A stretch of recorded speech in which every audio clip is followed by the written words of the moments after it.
Hey guys, BuildZoid here, and so, because I'm going to be doing a Z390 motherboard roundup, I went ahead and picked up an open box Prime Z390-A because my experience with Z390, well really LGA 1151 motherboards in general is rather limited. Like, I've had one 4-DIMM ASRock board, which sucks. That's the Z370 Extreme 4.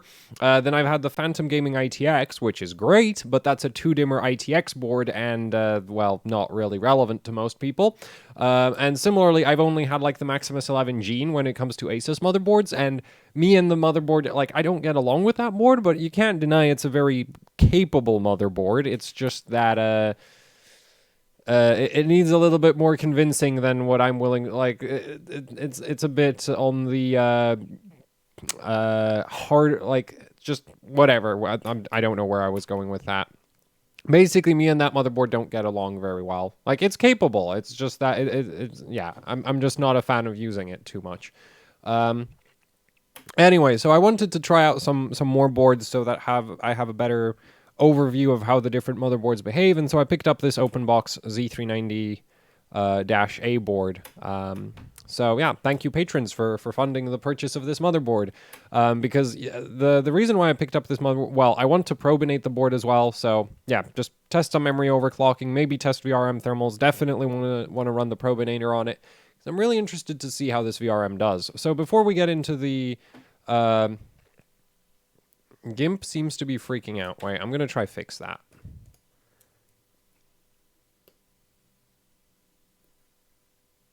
I think it's fine now. Okay, so, yeah, I do want to try it out with the probinator to see how the voltage regulation goes. So, anyway, before we get into the VRM, let's talk about the various features that this board comes with. And yes, my picture quality is higher than ever with this one.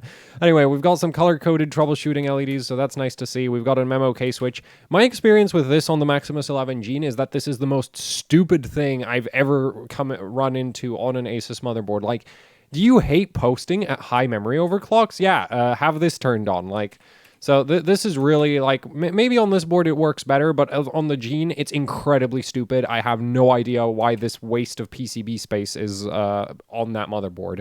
Then above that, we have a power switch, which is a nice little addition if you're testing your motherboard. You know, if you're just doing, like, a pre-build test on just on top of the motherboard box or something like that. So, yeah, that's nice because you don't have to fiddle around with trying to short the front panel header.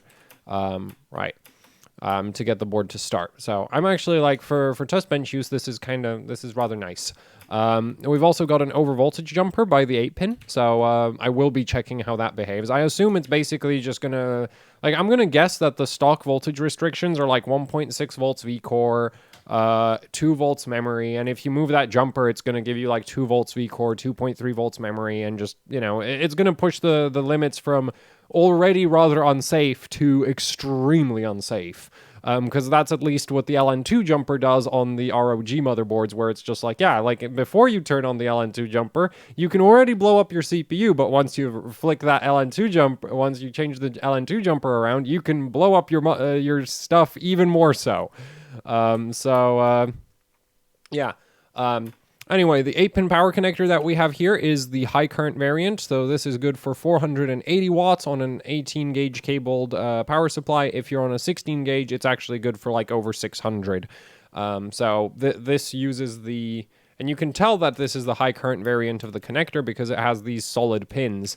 The other, well, this photo doesn't have enough pixels for it, but normally you can tell because the folded pins, which are 8.5 amps per pin pair, they're basically like a little, like, they're basically just a strip of metal going into the board. Whereas the solid pins, like, well, they're square. Like, you can literally see that they have a very square profile to them. So that's what tells you these are solid pins. So that's the high current variant of the connector. Anyway, with that out of the way, because there's really not much else to talk about on this board. It's rather basic, or at least not much else I care about talking about on this board. Let's talk about the VRM. So the VRM on this, like, this is another reason why I chose this board. This VRM is extremely similar to what you get on so many ASUS motherboards. So,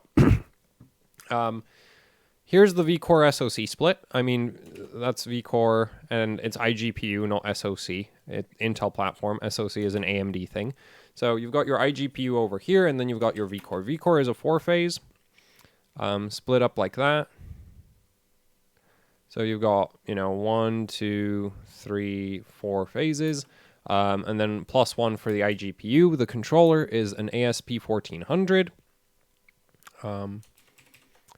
And basically the thing is, this is the exact same VRM that you would get on like a Strix Z390-F, a Strix Z390-E, and it's also extremely similar to what you would get on a Maximus 11 Hero, Maximus 11 Code, and Maximus 11 Formula, because ASUS really likes the copy-paste functionality in whatever software they use to design motherboards.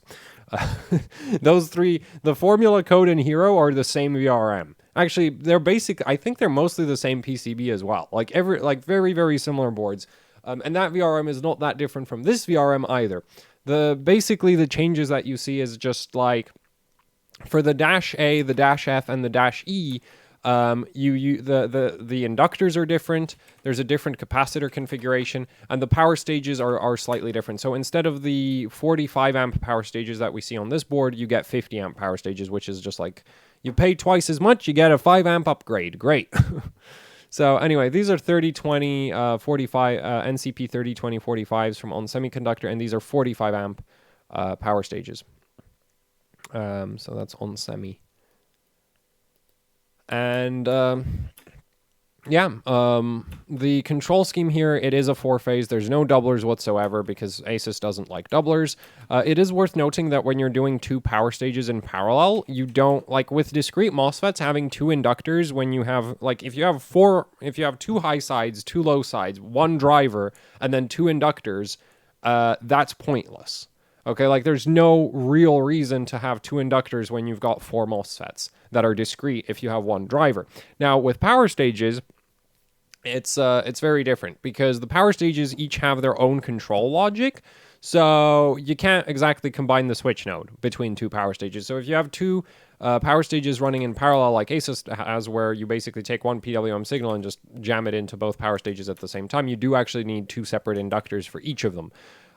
Because otherwise this literally does not work. So yeah, unlike with, like there's a lot of low-end motherboards where you have the 2 inductors on a bunch of like 4 discrete MOSFETs configurations, or even 3. Like there's VRMs where you'll have 1 high side, 2 low sides, and then 2 inductors because it looks more substantial than if you didn't have the extra inductors, right? And just like, well, that I think is intentionally misleading. Now this right here is also, at a glance kind of misleading because you'll be like, hey, it's got 8 inductors, it's probably got 8 phases or 9 phases, because there's 9 of them in total. The thing is, like, ASUS doesn't really have a choice. This does not work if you had less inductors than this. So this is just this is like the side effect of this is it's kind of misleading, but it's not it's not intentional like with motherboards where it's just like the extra inductor literally doesn't do anything because the switch node is shared. But here you can't share the switch node, so it's kind of that. Anyway, in terms of efficiency, this VRM is really not bad, mostly because, like, well, the thing is, this is basically the same VRM you'd get on a Maximus 11 Hero, and that VRM I mean, I think it's overpriced, and it runs kind of hot because it's just 8 power stages instead of 12 or something, which means there's less surface area to spread the heat across, less components to spread the heat across. But ultimately, the power stages themselves are rather nice, so the efficiency isn't completely terrible. So at 1.3 volts output, 500 kilohertz switching frequency, which ASUS, I do believe this motherboard probably runs at like 300 kilohertz or something, maybe even lower than that. We'll see when I get when I get to testing it. But I normally rate at 500 or 400 kilohertz, so I'm just sticking to the 500 kilohertz rating here. 5 volts drive voltage. This VRM will output 120 amps while producing about 12 watts of heat. It'll be able to push 160 amps while producing about 18 watts of heat, and it'll be able to push about 200 amps while producing about 25 watts of heat. So this is not that hot in terms of the total heat output. It's just that heat is not spread across a ton of surface area, right? Like that's like a good, what is it? So that's 25, that's close enough to 24. So you have like 16 watts of heat just being produced by this right here, and it really depends on what kind of heatsink you have on top of that. So And it is worth noting that Gigabyte at this price range has motherboards that are 12 50 amp power stages. So those are obviously going to run significantly cooler. So that's kind of the thing to consider. But depending on the heatsink design, this doesn't have to be a complete disaster. At the same time, it's also not, I don't think it's the worst VRM in this price range. And I think, honestly, maybe as far as transient response goes, this might have an advantage over everything else, except like mini ITX motherboards in this range. So that'll be interesting to see, because, we'll get to the transient response stuff later. Anyway, going past, so this is like more than, like a 9900K maxes out a little bit below 200 amps current draw. And at that point, it's ridiculously hard to cool. So if you're on like direct die or something, you might be able to hit this. Anyway, if you wanted to push even further, let's say you want to take this motherboard on dry ice, which wouldn't be that unreasonable. 240 amps, this VRM will produce about 35 watts of heat. So, if the benchmark's short enough, you're going to be fine. And 280 amps, the VRM will produce about 44 watts of heat. And this is also where the data sheet of the power stages ends at 35 amps. So we can't actually go above that because there's no data for more than this. Yeah, like this isn't like, depends on how long the benchmark you're running is, right? But I don't think like the thing is, this is more like LN2 territory. So I don't think you're actually like, this is actually going to be a concern, right? Because you're not going to run LN2 on this motherboard just because I'm pretty sure this isn't capable of cold bug removal, because it doesn't look like all of the, like normally on the motherboards with cold bug removal capabilities, there's a bunch of linear regulators somewhere around the socket, which on ASUS boards are really rather obvious because they basically have them in a row right next to each other. And Gigabyte does it that way as well, where you just get a row of linear regulators down in this area. And yeah, well, they're not here on this board. We just have the VCCSA, VCCIO VRMs and whatever that is. I don't like, they're minor supporting rails. I don't really care that much about them. It's not like you're going to overload any of them. So, it's not worth really looking at too much detail. Paying too much attention to them is just not worth it.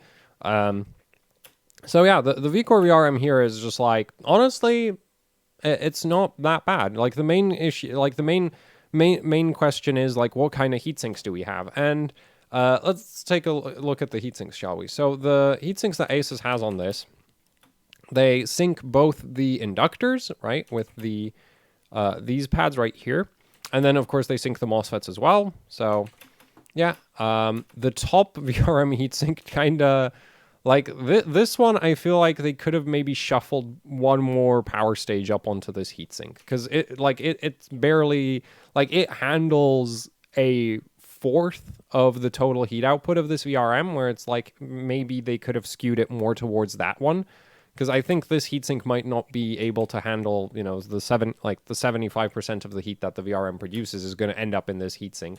And that heatsink looks like this. I mean, it's a decent amount of, like, it's not terrible. Like, I've seen ASUS motherboards where, this doesn't look it's not very heavy.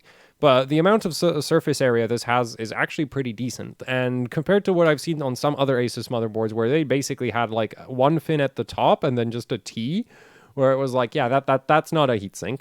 This is a lot better than that. At the same time, they also have a massive plastic airflow restrictor over this, the I/O cover on this board. So that thing is just kind of like I find that kind of concerning. But this does look like a relatively functional heatsink design, though I kind of, at the same time, I think, well, the funny thing is like they do have the largest fins are the fins closest to the heat source. So you can argue that, it makes sense from that perspective. I still feel like they could have maybe had like this top fin could have gone backwards a bit. Maybe it could have been extended forward more, right? Same really for all of these. Like, I don't see the reason why they have them sloped like this. They could have, had them all go out to the same depth as this one probably, but still, it's not as bad as it could be, right? This is a relatively decent amount of surface area. And it's not so dense that it needs a ton of forced airflow to function. Like these are relatively open. So this is a relatively normal passive heatsink design. It's just hard for me to say if it's actually capable of dealing with, say 16 watts of heat or not. depends also on the airflow situation. If you have a lot of airflow, 16 watts of heat, you can honestly cool without even having a heatsink whatsoever, right? Like that's the thing to consider, is just like, given enough airflow, heatsinks become optional. And anyway, this doesn't look like the worst thing I've ever seen. So that's not too bad. So, I have relatively, I wouldn't say high hopes, but I'm optimistic about this VRM's thermal performance. It doesn't need to be that terrible. And also, if you weren't going to be running Prime 95 24/7 or like Blender renders all the time, then, which the funny thing is, Z390 really isn't like, at this point, you can't really consider it a workstation platform, in my opinion, where it's just like, well, it doesn't really have any PCIe lanes. It's not got any cores. It doesn't even support that much RAM. There's not really anything that Z390 does that you couldn't get out of, say, X299 or Ryzen or Threadripper, right? And so Z390, in my opinion, at this point, is basically purely a gaming platform. So it's just like, as long as the VRM doesn't, like, overheat while you're stress testing it, it's probably going to be fine. And by overheat during stress testing, I mean, as long as it stays under like 110, you're fine. Though I do wonder if this is one of those ASUS motherboards with no VRM temperature sensors, because that's a thing that ASUS likes to do to hide how terrible their thermal performance is on a lot of boards. So, yeah, but I'm honestly optimistic about this. Like, it's not that inefficient. The heatsink looks okay. This should do pretty well. And what I'm really interested to see is how this does in terms of transient response, because we do see the extra little multi-layer ceramics right here, which you don't, like, there's not a lot of, well, MSI does this on their boards as well, and it's just like I'd like to test that. I've not tested any full-size ATX MSI boards either, but, then they also have the capacitors actually sort of going closer to the socket. Interestingly enough, though, the actual socket cavity isn't really that full, right? Like, compared to, say, Gigabyte or ASRock motherboards in this price range, the socket would, like, you wouldn't see this much PCB in the socket. It would just be jammed full of capacitors. And you'd see the same on the back, where, again, ASUS has this relatively open, and they didn't even decide to populate all of the pads that they have. So, kind of an interesting approach to the multi-layer ceramic capacitor configuration that we have here. But, I have relatively high expectations. Like, I'm interested to see how this does. At the same time, it is worth noting that, like, compared to, say, the Z390 Pro, which is the same VRM that you'd get on the Z390 Elite from Gigabyte, the top motherboards have like a 20 millivolt advantage above that board, which is not that big. So it's just like, and also if you use offset overclocking, that advantage kind of actually becomes irrelevant.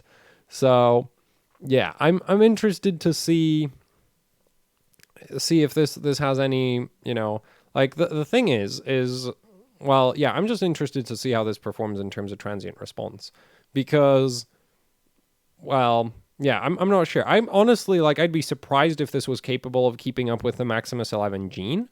And if it's not capable of doing that, then it's got to be like 10 millivolts above the Gigabyte board, at which point you may as well just go for the Gigabyte board, unless there's some features on this board that you really want that the Gigabyte board doesn't have. So, yeah, that's kind of the considerations that I like. I'm just interested to test this VRM, because it doesn't look like, for the price range, I think this is a relatively acceptable VRM design. It's just that the issue I have with the Z390 motherboard lineup from ASUS is that they have roughly this same VRM all the way up to their $400 Maximus 11 formula, where it's just like, see, this is a sub $200 board, so this is okay, but that's a $400 board. Not okay anymore. So yeah, also, if this doesn't perform that great, then, well, no, I'm not buying a Maximus 11, like, top-end board. I have the Gene. That's enough. I don't need another one. So, anyway, like, I'm rather interested to just see how the VRM actually performs. But on paper, it looks, promising, I'd say.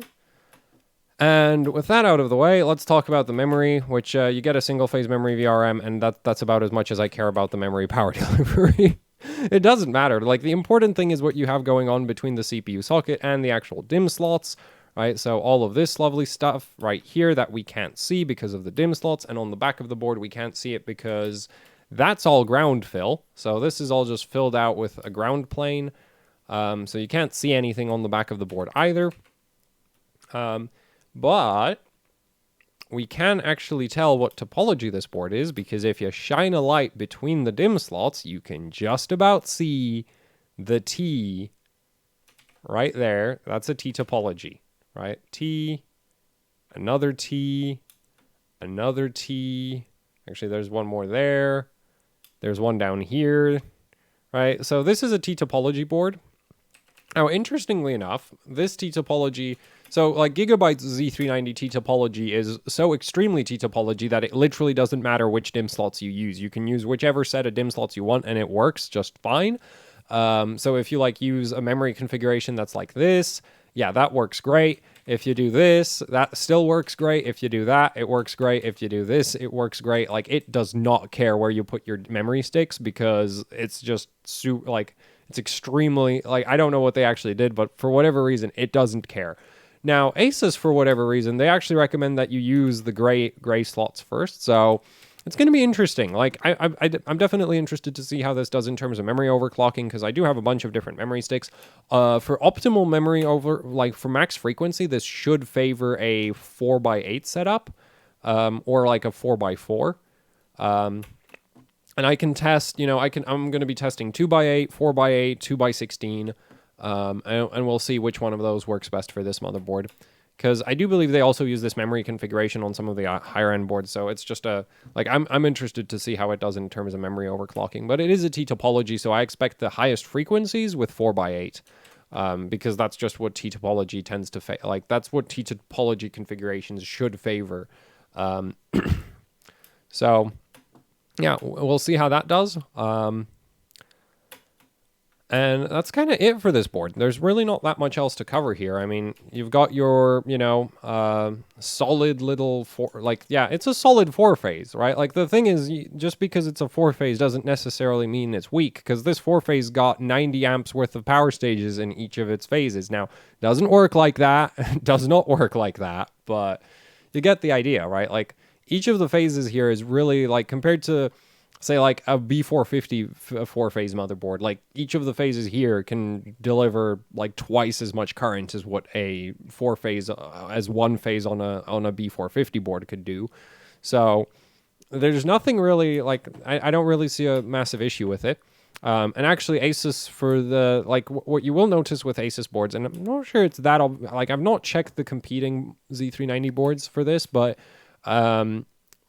at the high end, at least, where you'll see the whole ASUS doesn't like using a lot of phases, like, you'll see the effect of that really well is just how many input filtering capacitors ASUS ends up using, because basically you get a bunch more input ripple with lower phase counts. And here they do have one bulk capacitor per phase, but I think 4 is actually a pretty normal configuration, though there might be other Z390 boards that are on like 3 with, like 6-phase or 12-phase VRM configurations in this price range. So that's something that's something that I will be, checking. But yeah, on the high end, you basically see ASUS use a lot more bulk capacitors on the input to compensate for the low phase account. Anyway, that's it. Like, solid little 4-phase T topology memory configuration, single phase memory power, which is standard, right? Like, only the really high-end boards go for 2-phase memory power. Rather interesting multi-layer ceramic capacitor configuration, right? With the ones like this makes a lot more sense, in my opinion, than just jamming them all inside the CPU socket, because the thing is, you actually have V-core pins that are like in this area of the socket, or this area. I can't remember. It's been a while since I've looked at the socket diagram, but it's like this area you have a bunch of V-core pins. So because the connection is basically like there, that would all be V-core connections. And so you want some capacitors in the socket itself, and you also want some, on the outer edge, because then the pins that are on the outer edge of the socket get their own little set of multi-layer ceramics nearby as well. So yeah, I can't wait to basically test this board, because it's going to be interesting. Because honestly, I was kind of expecting a lot worse, and it's not actually. Well, and it's actually, no, I didn't. Like, the thing is, I looked up the specs of the VRM ahead of time, but I'm interested to see how this actually performs, because, well, yeah, I'm just interested. So anyway, that's it for the video. So thanks for watching. Like, share, subscribe, leave any comments, questions, suggestions down in the comment section below. And if you'd like to support what I do here with actually hardcore overclocking, you can, what is it? I have a Patreon, which is how I paid for this motherboard. So, you know, if you'd like to support me through that, there's a link to that down in the description below. It does help out immensely with running the channel. And then there's also the AHOC Teespring, where we've got shirts, there's stickers, there's posters. And that also helps with, you know, things like purchasing motherboards because I can't get review samples from certain vendors. So, yeah, if you'd like to support me. So if you don't like Patreon and you'd like to support me some other way, you can, you know, buy a shirt or something on Teespring. And there's a link to that down in the description as well. So yeah, that's it for the video. Thanks for watching and goodbye.